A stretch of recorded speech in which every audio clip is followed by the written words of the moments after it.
Tea and Lipton Soup present Inner Sanctum Mysteries.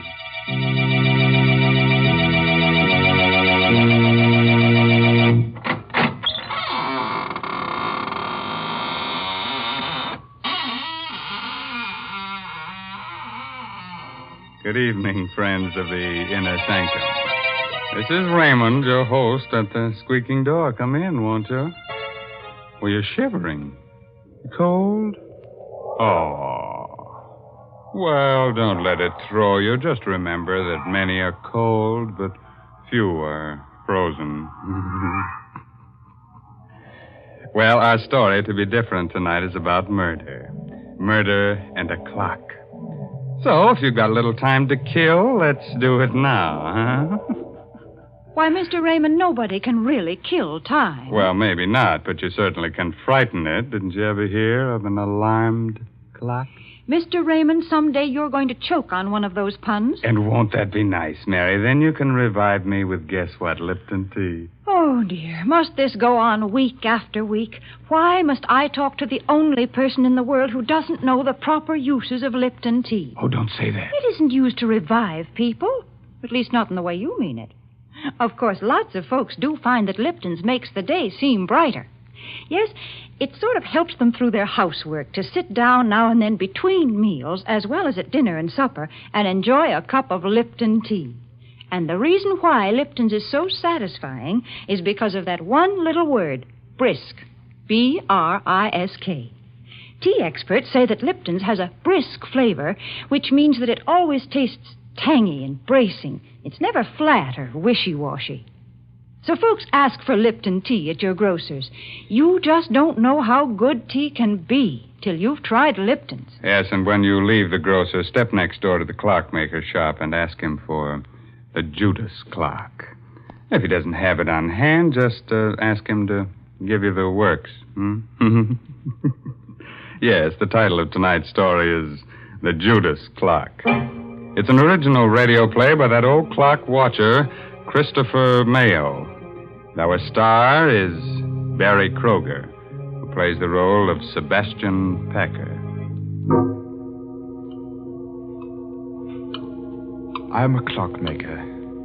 I carry on the profession my father taught me in London.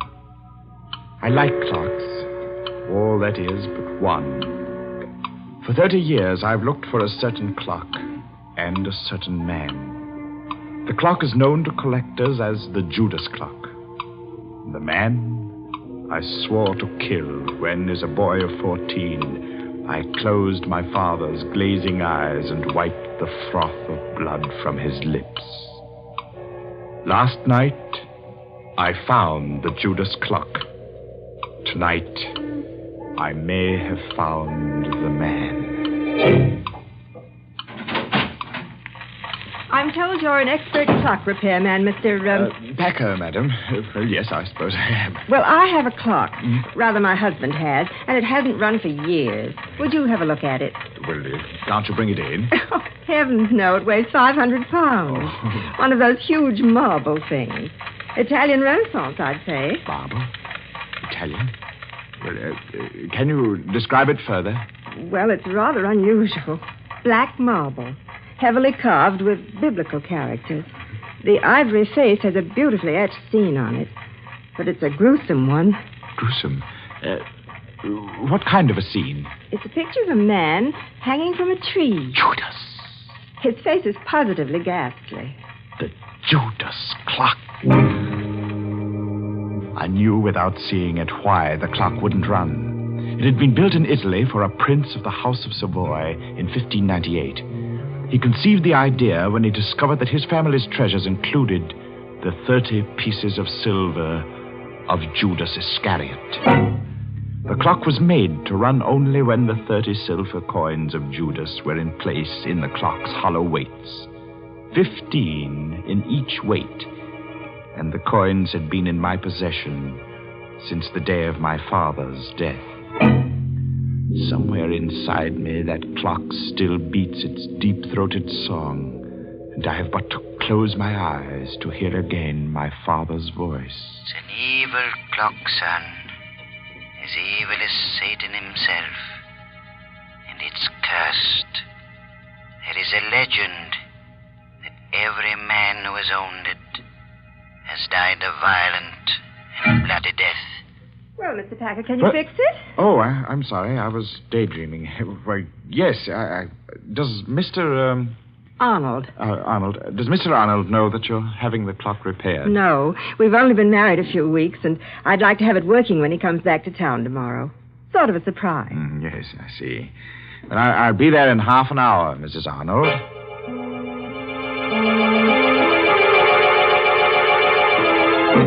So last night, I went to the Arnold house and found the Judas clock again. I started to work. Foghorns from the East River sounded much as I remembered they did in London. And suddenly, I was back there on a fateful day about a fortnight after the clock had been uncrated by my father. I was in the shop when the man from Scotland Yard stepped in. He walked straight to the clock and stared at it. Good afternoon, sir. Does the clock interest you? Very much. When did you acquire it? A cousin bought it at an auction in Italy, and I'm displaying it for sale and consignment. My name's Pettibone, Scotland Yard. I've been looking for this clock for a month. It was stolen in Italy. Stolen? Yes, Mr. Packer. And worse, murder was done. Afraid you're involved in a bit of something here. Murder? I'm taking possession of the clock in the name of the Crown. I shall never forget the look of horror on the detective's face a moment later. He laid his hand on the clock's carving, and it froze there, while his face drained white and his eyes bulged. He opened and closed his mouth soundlessly and crumpled to the floor with his hands to his throat. He was still and twisted and very dead. Mr. Pettibone had died of a heart attack the moment he took possession of the clock. I helped Father drag him into the stockroom. Father wanted time to think, so I went to my room. I dozed off only to wake hours later at the sound of angry voices. Well, Cousin Andrew, you've done me a fine turn, haven't you? I've told you I didn't mean to kill the old girl. It was an accident. Don't talk so loud. Boy will hear us. You killed her as soon as you learned she'd made out a will in your favor. Then when you thought it was safe, you sold all her furnishings and sent the clock to me to sell. Very well, I did. You're in it to the ears. I'll go to the police. And how will you explain poor, stiff Mr. Pettibone lying in your stockroom all this while? Besides, Timothy, there's nothing to fear now Pettibone's gone. He was the only one who suspected me. Now, you're the only one who knows. I'll crate this cursed black monster tomorrow, and you leave with it. And will you also crate Mr. Pettibone? I have a plan. Here, sit down in this chair, right here. I'll show you how we can solve the whole thing. My young heart beat with a wild dread as I listened. I could only see Cousin Andy's back, but I could see Father seated dejectedly in the chair near the Judas clock, his head in his hands. It was midnight. All the clocks in the shop began striking the hour, and louder than all the rest was the chime of the evil clock. If only then I had known, I might have done something, but the slow strokes beat on. 8, 9, 10, 11, 12. And before my horrified eyes, the heavy marble piece leaned slowly from the wall and crashed across my father's back. And Cousin Andy stood facing my father as the clock crushed his frail form and choked him. He made pitiful little sounds, his eyes begging for life. And the murderer just stood, his back to me, and watched. Thundering sinners, you die hard. Cousin Andy ran from the shop crying for help. He would claim an accident. I raced into the shop. My father was dead. I choked back my tears, and I closed the poor, staring eyes. I took the coins of Judas from the weights of the clock and ran from the shop, the blood-stained pieces jangling merrily in my pocket.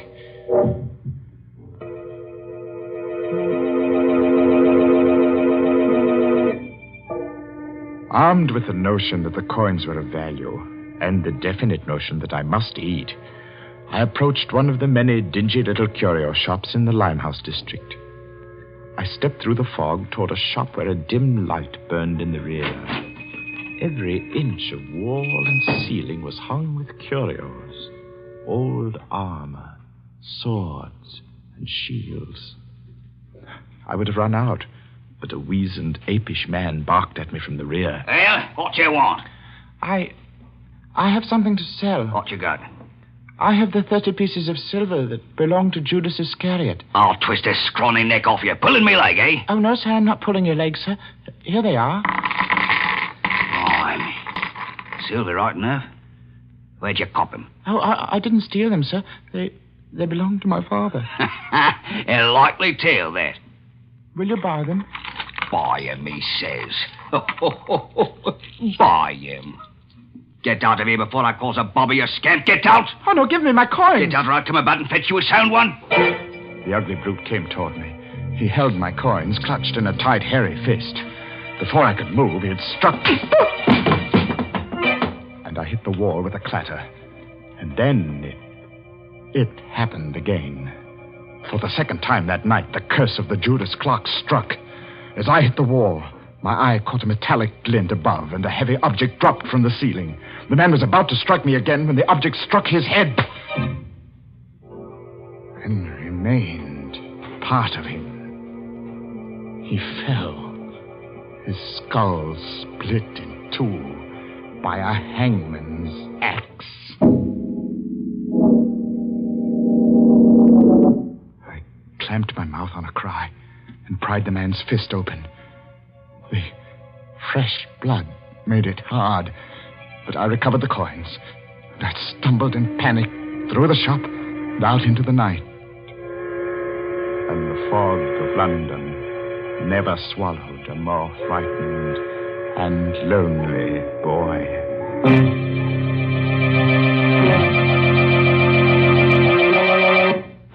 That nasty fog swallowing a little boy. That reminds me of a little nursery rhyme. Hickory dickory dock, the mouse ran up the clock. The clock struck 2.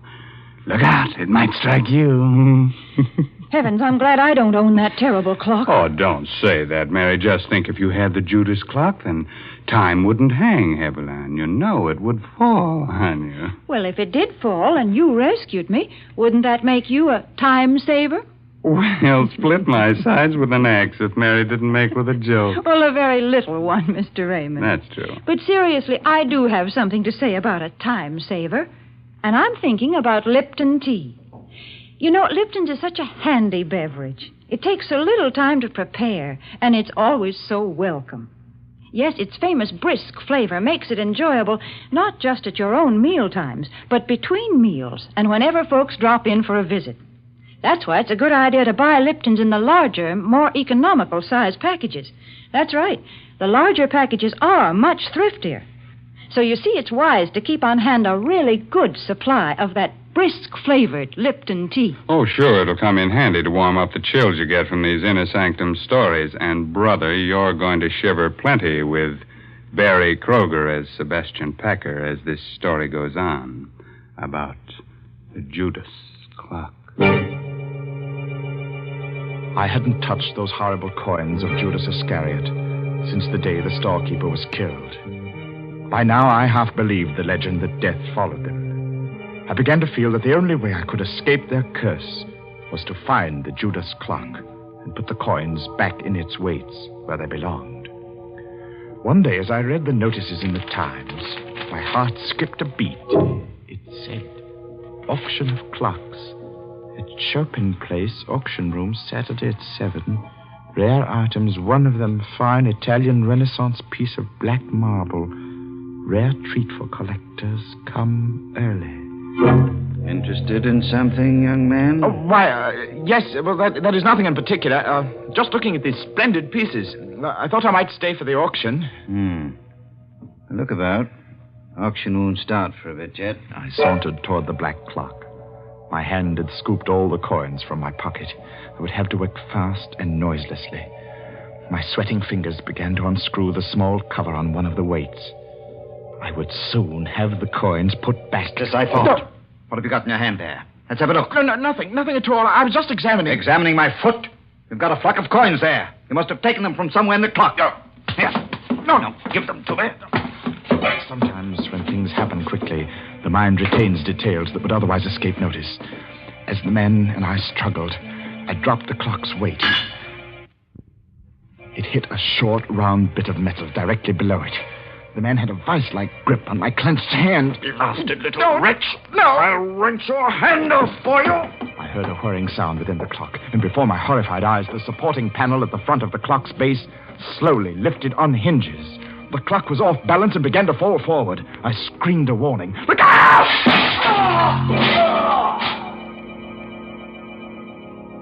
The auction man was dead, mashed to a pulp of bone and blood beneath the clock, as my father had been. I ran to the door and out into the street.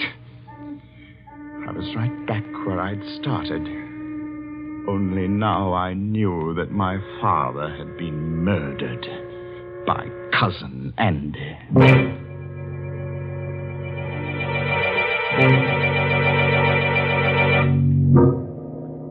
I walked for miles, trying to pull myself together. I wandered aimlessly, or so I thought. But fate had traced my path before me, because I was startled to find myself staring into the shop window of a rare coin dealer named Megaroyd. I walked into the shop. Mr. Megaroyd was a nice little man. He smiled a bit quizzically at my firm belief that I possessed the betrayal coins of Judas. I poured them onto his counter. Oh, I say, you could be right, you know. Oh, these are the right era. I say, suppose they are. Let me put a glass to them. Mr. Megaroyd, would they be worth a great deal, even if they weren't the... Well, let me see. Yes, gracious, yes, they should be worth a great deal as collector's items alone. Well, Mr. Megaroyd, I feel that there's something I should tell you about these pieces. They... Yes?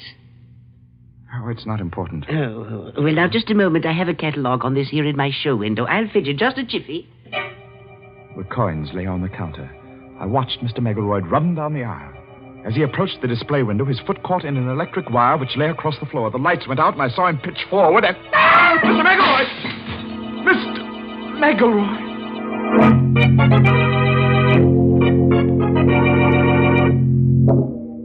The streetlight peered through the broken plate glass and played across a grotesquely sprawled form in the show window. I needed no more light than there was to see what had happened. The upper half of the heavy plate had broken and dropped flat against the solid lower half. There was no need to ask how he was. No guillotine could have done a neater job. Mr. Megaroyd had no head. Who else but death can own the coins of Judas?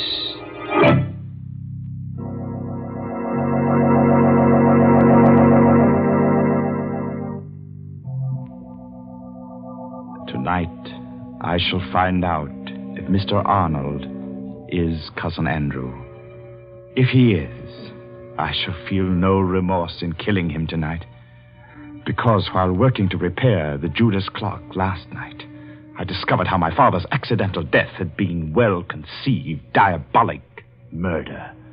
When the right-hand weight reached the floor of the clock on the 12th stroke of midnight, it tripped a trigger which collapsed the base of the clock and caused it to fall forward.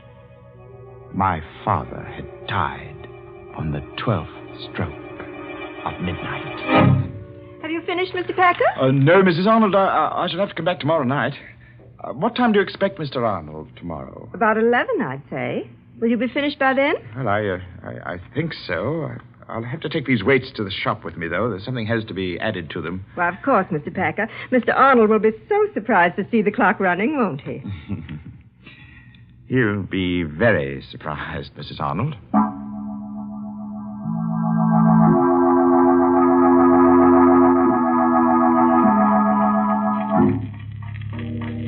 I've put the coins in their place within the weights. Not 15 in each weight, but 15 in one and 10 in the other.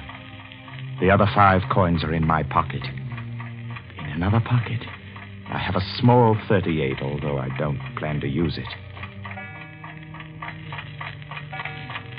8 o'clock, and I have a 30-year-old date to keep. Good evening. Oh, Mr. Packer? yes, but I'm closing now. I see you are. My name is Arnold. Just came in from Chicago. Sorry to spoil your little surprise. Or my wife's, rather. You surprised her instead? Yes. She had to confess. I wanted to go out, so she had to tell me about engaging you to repair the Judas clock. You don't want it repaired? By all means, I insist. It's a splendid idea. But what I came for, really, was to tell you that you and I have much to talk about. Oh, do we? Yes. But look, close your place and bring along whatever you need to fix the clock, and we'll talk about it at my place. I'm all set. Let's go.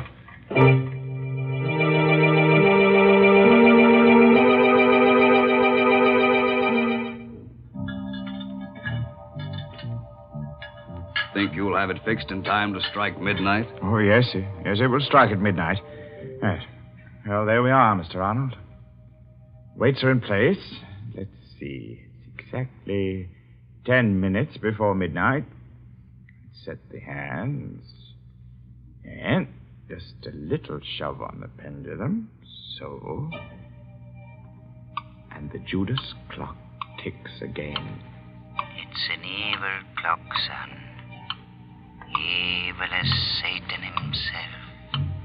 The Judas clock wakes from a 30-year sleep. Hey, Cousin Sebastian. Cousin? What? That's what I wanted to tell you. My wife told me your father owned this clock in London. Oh, well, yes. I was your father's cousin. You're Sebastian Packer, the little boy who ran away that night. Cousin Henry. Yes. I wonder how much you know of that horrible night when your father was killed. Well, I know the clock fell on Father. I heard the sound from my room, and I was so frightened. I ran down the rear steps in time to see them carry Father away. He was all covered up. So that was why I didn't find you in your room afterward. It happened so fast. We were sitting, talking. The clocks were striking 12. Suddenly, the base of the clock seemed to cave in, and... I know. I bought the clock at an auction a few years later. Had it all fixed. It's good and solid now. I saw to that. Yes, sir.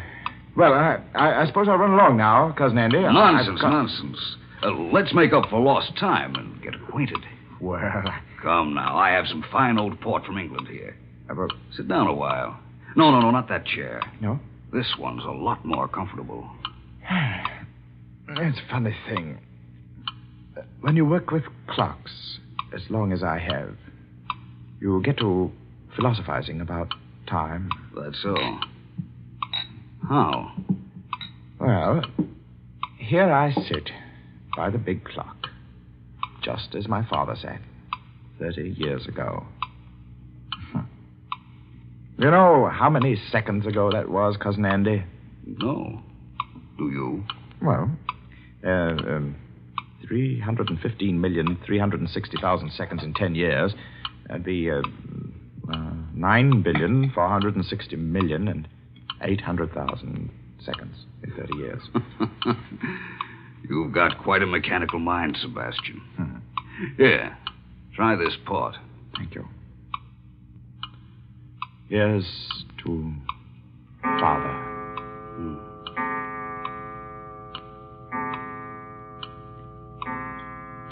What's the matter, Cousin Andy?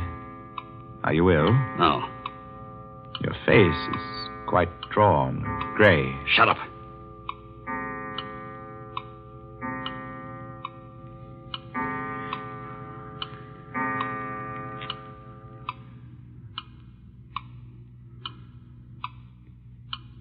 Well, Cousin Andy, it's late. I guess I'd best go. You know, you do look awfully sick. Oh, don't get up, old man. Sinners, Here, sit down and relax. Take my chair. It's the more comfortable. Why, you're shaking like a leaf. Now, just sit quietly. I'll see myself out. Thundering sinners, Good night, Cousin Andy. Oh, Sebastian. Get it off. Sebastian, in heaven's name. Poor Cousin Andy. You're choking to death. You die hard, too, don't you? It was just a matter of timing.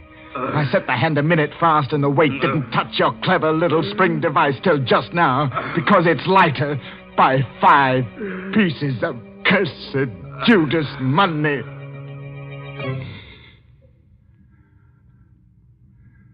Rest easy, Father.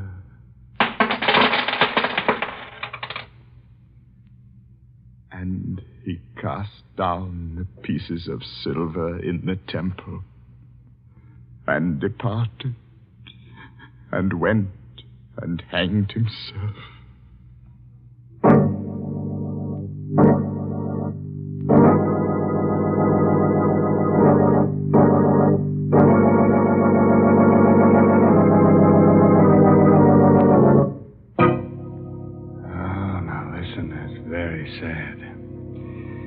But a fine chime was had by all. Anybody want to buy a large grandfather clock? I'm in the market for a sundial myself. A sundial? My, they are old-timey. Say, Mr. Raymond, if you're afraid of clocks that tick, why don't you try to get hold of one of those old Egyptian water clocks? Oh, Mary, now you're going to tell me that when tea time comes around, the water begins to boil in the clock? Well, that would be quite an invention. But no, Mr. Raymond, right now I'm not going to talk about Lipton tea.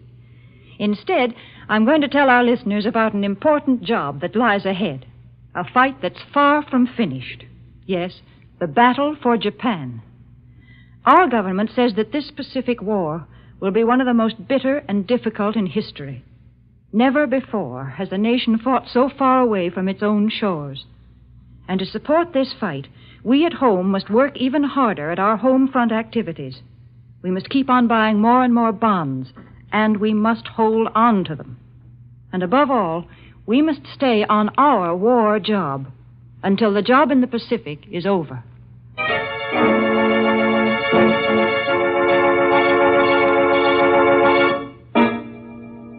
Well, I'll leave you with a cheerful, timely moral. Oh, that goes with tonight's story. No extra charge. Now, you can figure out how many seconds you've lived. All right, that's your pastime. But you can't figure out how many you've got left. That's just, sometime. You know what I mean? Well, I'll see you in just 604,800 seconds from right now. Well, that's next Tuesday night at 9 o'clock, of course. By the way, this month's Inner Sanctum mystery novel is The Lucky Stiff by Craig Rice. Well, now it's really time to close that there squeaking door until next Tuesday night when Lipton Tea and Lipton Soup bring you another Inner Sanctum mystery directed by Hyman Brown. So until then, good night. Pleasant dreams.